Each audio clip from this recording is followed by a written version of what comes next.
Welcome to another episode of the Working Genius podcast, where we discuss anything and everything related to the 6 types of working genius and how it impacts your work and your life. I'm your host, Pat Lencioni. I'm here with Beau and Cody. We have an all-male crew today. How are you guys doing? Great. And Karen is remotely with us. She's going to be passing me notes. Tracy is out of town. Matt is producing. And Cody, what is our topic today? The Discernment Dilemma. That's right. We've been talking about doing this podcast for a long time, and we're finally going to do it. You see, within the realm of working genius, it could be considered somewhat controversial, if that's possible. It's one particular genius, and you already know this, it's discernment, that provokes a mixture of confusion and maybe just a little bit of resentment at times. And it's all because it's really misunderstood. And the problem with this genius of discernment, and with others to a certain extent, is that the word used to describe it has multiple meanings within different contexts.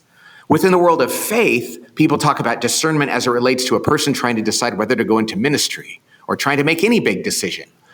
And being good at discerning things in life is a good thing for anyone, and it can involve a number of intentional steps and processes, including prayer and analysis and all those things. But in the context of working genius, discernment is about the ability to look at a situation or a possible solution or a problem and see things in a way that others might not be able to. It involves a variety of skills, if you will, like pattern recognition and integrative thinking. And it relates to concepts like intuition and instinct. But here's the thing.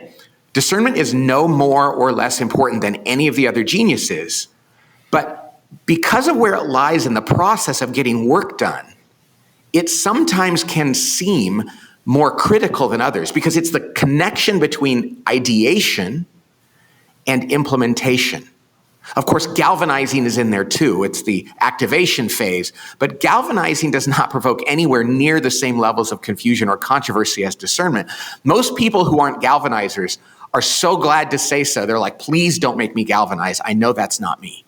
They want the world to know that they're not galvanizers, but somehow discernment, and maybe this is our fault or my fault in the way we describe it, is harder for people to admit that they don't have. It almost seems as though they feel like they're saying, I'm not intelligent. And of course, discernment is not at all the same thing as intelligence. It is simply a specific way of seeing, evaluating, and curating ideas. Plenty of people, most people in the world, don't have discernment as a genius. And the best thing they can do is understand that doesn't make them less intelligent or less important, and they can just acknowledge it so to let people with discernment fill in the gaps. So that's what we're going to talk about today. And I'd love to let's go to Beau first, because Beau, you're, of the three of us here, discernment is not one of your gifts. You're an IG. Mm-hmm. Tell us about how this topic lands with you. Well, it was really interesting when you started this, you used the word controversial, and I thought, it's actually a really good word because it's not controversial in terms of the model. And if you read the 6 Types of Working Genius book, there's not a big controversy about discernment. But if you've worked on a team, you have probably experienced some of this tension that you feel in the room. That is, how do you tell, it might look like this. How do you tell somebody that doesn't have discernment that they don't have discernment? And how do you manage that conversation with somebody when they realize that they don't and they have to lean on the discernment of others, because it's probably the one that most people want that they don't have. I would venture to say discernment and tenacity are probably the 2 geniuses that if you don't have, you often wish that you had. And you're right, Pat, it's some because discernment means so many other things in our vocabulary, in our life. But there's a moment where you're with a team or you're with a colleague, and there's a real moment of maybe humility to be able to face that and say, oh, that's something that I'm not particularly gifted at. And I maybe was just rambling there for a little bit, but I feel the controversy. I feel the tension in the room around discernment more than any other genius. Yeah. And you know, what's funny, I found that people that don't have discernment as a genius, which again, most people don't, if you look at the math, when they just go, oh yeah, I don't have that one, so I'd like to ask you for your discernment. What happens is, one, it takes attention out of it. And secondly, they actually get better at being discerning because they're not feeling the pressure to prove it. Does that make sense? Yeah. You know, Pat, I was thinking this is why it's so important for us to think of Working Genius as a team tool as well, because like our goal is that that genius is represented. When we start thinking of it as any one individual, and you can do this in your family life or your work context. If you think about it just as individuals, you're like, well, I want to have all the geniuses, but we only get 2 of them. And so on teams, I do find it, the phenomenon you're talking about, sort of this dilemma, I do see this play out regularly where it does feel like people are, it's not even envy, but resistant to say, I don't have that, or I can't participate in that part of the work process. Yeah. I love, Cody, that Beau mentioned that people sometimes have this with tenacity too. I talked to a guy recently who said that he stayed in a job for more than 10 years to prove people wrong who said he wasn't going to make it. And it was a job that required a lot of tenacity, and he didn't have any. And sometimes we can but with tenacity, you can try to just gut it out. It's not good for you. But discernment is a little different because it's kind of an internal process, so it's hard to force it. Right? It's just a different kind of animal. I think of all the geniuses too, it might be the hardest one to actually understand because things like integrative thinking and pattern recognition are really hard to manufacture. Not only is it hard to manufacture, Pat, on the other hand, it's also hard to observe or explain. So when somebody's like, so we're evaluating an idea and you're using discernment, like, I don't think that'll work. And they say, well, tell me why. It's like when you were in high school and you got the right answer to the math problem, but they said, show your work. And you're like, well, I don't know how to show my work on this. I just know that that's the answer. Sometimes it can be so hard to describe to people, to articulate the discernment. And it's so hard to observe. And like you said, that it is also hard to manufacture. It's not something you can just like, oh, here's the process by which we go through discerning an idea. So just follow this process. It's very internal judgment. Yeah, Karen just sent me a great note. And it just says, people often misunderstand that expertise is not the same thing as discernment. Because there can be a person who's a great expert in a subject and they go, wow, they have great discernment. And they might say, no, I've just studied this. I have a lot of data and information and I'm really intelligent. And whereas a person with discernment might see something uniquely, even without expertise, it's just a different kind of thing. And so I think that's one of the things, expertise is not the same as discernment. And expertise is really important. So we talk about these as both geniuses that you have. Everybody has 2 geniuses, 2 competencies, and 2 frustrations. But this is also how work gets done. And we encourage people to do the work in order. So I was just thinking about how discernment might be the stage of work that people are the least likely to want to opt out of. If you're having a wonder and invention meeting, somebody who doesn't have wonder and invention is often happy to say, you guys go ahead and do that and tell me what ideas you come up with. And the same thing for enablement and tenacity, to say, oh, we're to that part of the work. I don't have that. I'm happy for somebody else to do that. But Cody, you've used this phrase before, that discernment is collective. And I've experienced people like to be part of the discernment process, even if they don't have the genius of discernment. And maybe this is some of the tension that we feel around discernment is discerners crave trust. I want to give trust to discerners. But even though discernment's my third, I like being in the conversation to understand and see the discernment happening live. And so a team may accidentally get themselves in trouble. If they were to box people out of the discernment process, you're probably more likely to grow actually the discernment of your company and the collaboration of your team when you let people experience and watch it happen. And that's one of the amazing things I get to experience of working with great discerners is they don't say, okay, now we're going to have a discernment meeting and go into a room and tell you what we came up with. It's live, it's active, it's collaborative, it's iterative. And when that happens, I think people are more likely to be open-handed about the reality that they don't have the genius of discernment. Yeah, and when you box people out, it can feel like you're weaponizing it. And the other thing is, plenty of people without discernment have come up with great ideas and had great insights. It's not that they can't ever do that. What the real message to me is, if they don't recognize that it doesn't come as naturally to them, they're probably going to force it and probably even dampen their ability to discern more than it already is. But heck, I want everybody in that room. And oftentimes a person without discernment might say, hey, I don't know if this is right to you. I'll let you guys check it with your gut. But what about this? Or this doesn't seem right to me. So it's not that they can't do it. It just doesn't come as naturally. And I think, Pat, you didn't intentionally do this in terms of you writing books around teamwork and all of those things with each of the models in mind. But discernment is also the place on teams where that ideological conflict comes in, right? In the 5 dysfunctions, where we should argue about the right idea, the best version of this product, or this is where we're refining the decisions that we're making. And I do think there is something to be said, Beau, when you said that I often will talk about discernment being additive or collective, that it does require that the team has trust and that they're willing to say, oh, I was wrong about that. Because it's not that all discerners independently always arrive at the exact same conclusion. It's that if you have trust and you really are truly in the discernment process, I've very frequently found myself saying, hey, Tracy, here's how I've thought about this. What do you think? And when she presents a new way to think about it, discernment actually should move you in the direction of the right answer when it's not about your own status or it being your own idea or your own discernment. So oftentimes it's actually fun to get challenged in the discernment process because the goal is the best possible solution. And so it often adds itself together and kind of compiles to what is the best solution when people engage that way. That's a great point. Oh, it's so good, Cody. And what I experience in those rooms when there is high trust is whether you have the genius of discernment or not, part of what you're bringing to the table is information. And in my experience, discerners do really well when they have all the information. Now, that doesn't mean they need all of the data and the plot charts and the Excel spreadsheets.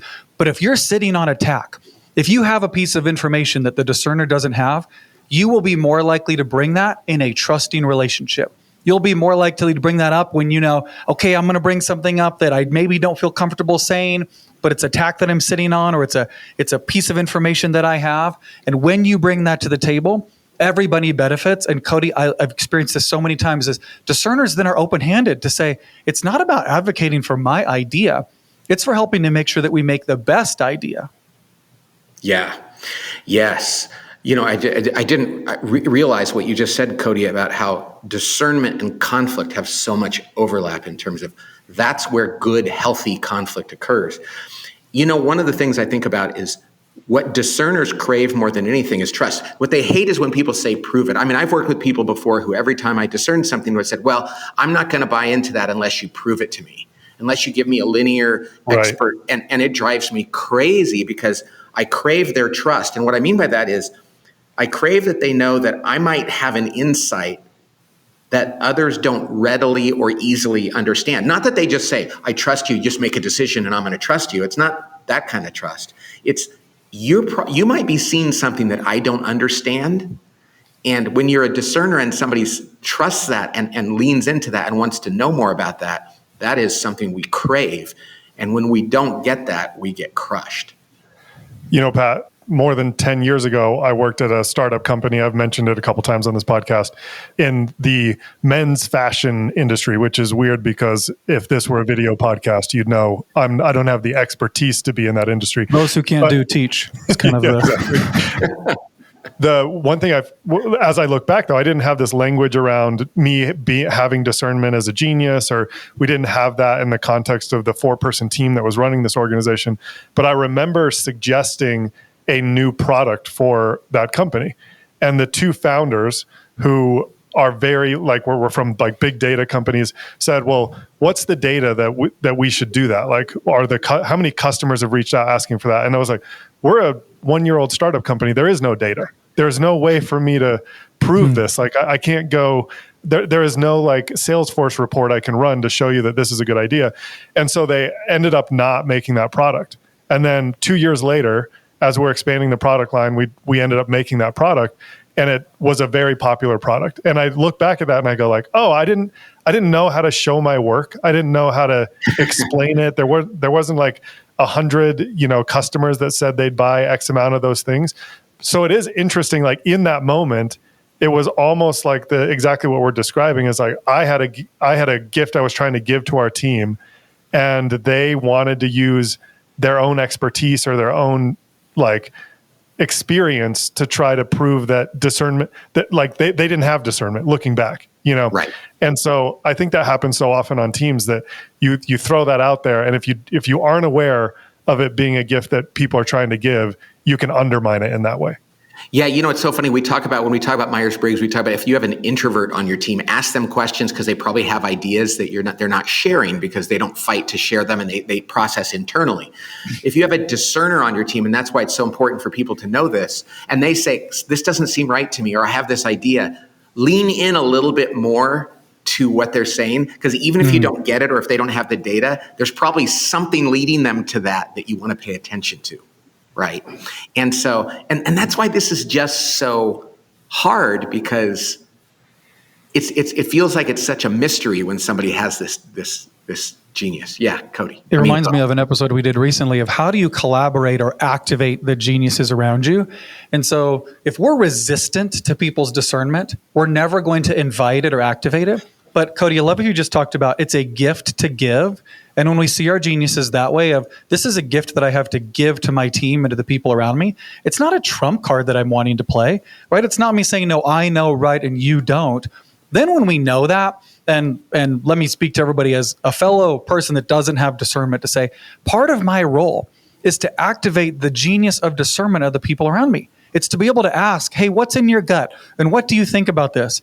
I'm not just saying, hey, you decide. I don't really want to decide. No, it's saying I want to be able to hear and know what's in your gut. I want to slow us down to be able to respond to all of the different options. And when we do that, here's the crazy thing.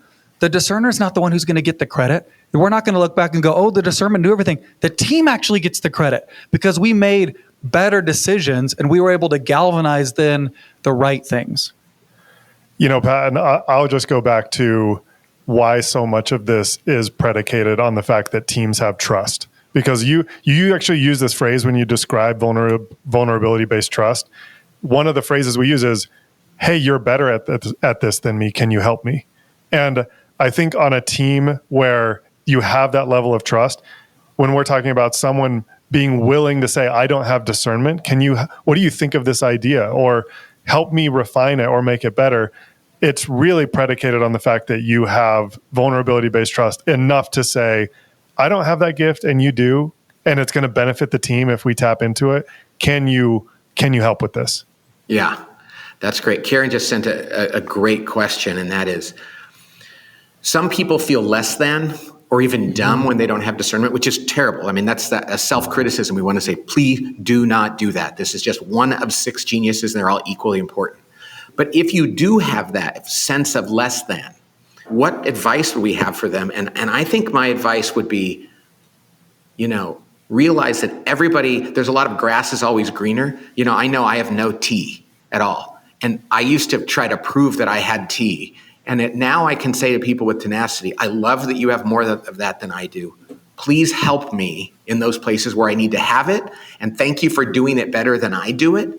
And I think that for people in this particular, when we're talking about discernment, if you don't have it, just be so joyful about so clear that you don't, and that's okay, and don't feel less than. I think sometimes we can critique ourselves, and it really prevents us from celebrating when other people have something more than we do. And Beau, you're fantastic you're an IG, so you come up with great ideas, and your inclination is to want to get people excited about those. And you'll stop and go, hey, before I galvanize this, can you guys give me some discernment and make sure I'm galvanizing the right thing? Jackie on our team is a GT, and she does not have discernment. And she goes, hey, here's what I think we should do. But then again, I don't have discernment, so maybe you guys should run it by your discernment meter and tell me if I'm doing this right, because I'm going to go out and kick butt and get this done. So why don't you guys help me with that? When she does that, it allows us to be good at what we're good at and celebrate what she's good at. And that is the essence of teamwork, I think.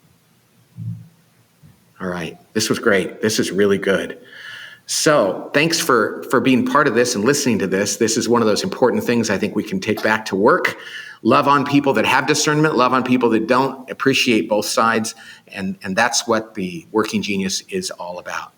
Thanks for joining us. Hey, this is my first podcast doing from Tennessee. So I'm in my office. If it sounds a little different, we're in our office in Franklin, just south of Nashville. We're just setting up here. So if it sounds a little different, it's because it is. And we're going through our own little transition here. But we appreciate you listening to us, and we'll talk to you next time on the Working Genius podcast. God bless.